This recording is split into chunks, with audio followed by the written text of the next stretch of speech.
வணக்கம். இன்றைய தேன்மொழிகள். கர்மா மிகவும் பொல்லாதது. அதை வெல்ல யாராலும் முடியாது. இறைவனே கர்மாவுக்கு கட்டுப்பட்டவன். விஞ்ஞானிகள் பிரபஞ்சத்தையே அடக்கி ஆள முயல்கிறார்கள். ஆனால் இன்று பூமி உலகத்தையே முடக்கி நாளுக்கு நாள் மனித வாழ்வுக்கு உகந்த நிலையிலிருந்து விலகிச் செல்கிறது.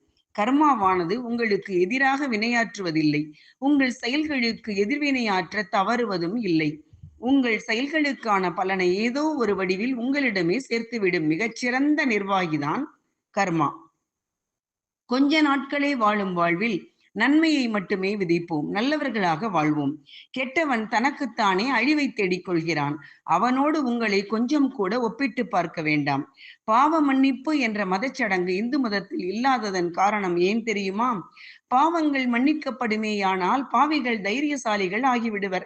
வாழ்வில் மறப்போம் மன்னிப்போம் என்ற கொள்கையை பின்பற்றுவோம். தயவு செய்து யாருக்கும் ஒரு சிறிதும் கெடுதல் செய்யாதீர்கள். கர்மா அதனுடைய வேலையை மறக்காமல் நிச்சயமாக செய்யும். இறைவனின் ஆசி பெற வேண்டுமானால் தர்மத்தை கடைபிடியுங்கள். தர்மம் தலை காக்கும். தக்க சமயத்தில் துணை நின்று உயிர் காக்கும். உதவி செய்பவர்களுக்கு ஒரு நாளும் துரோகம் செய்ய நினைக்காதீர்கள். பாவங்களில் மிக கொடிய பாவம் நீங்கள் செய்யும் கர்மாதான். அது புனித நீராடினாலும் நீங்காது, பிறவிதோறும் பின்தொடரும். நன்றி, வணக்கம்.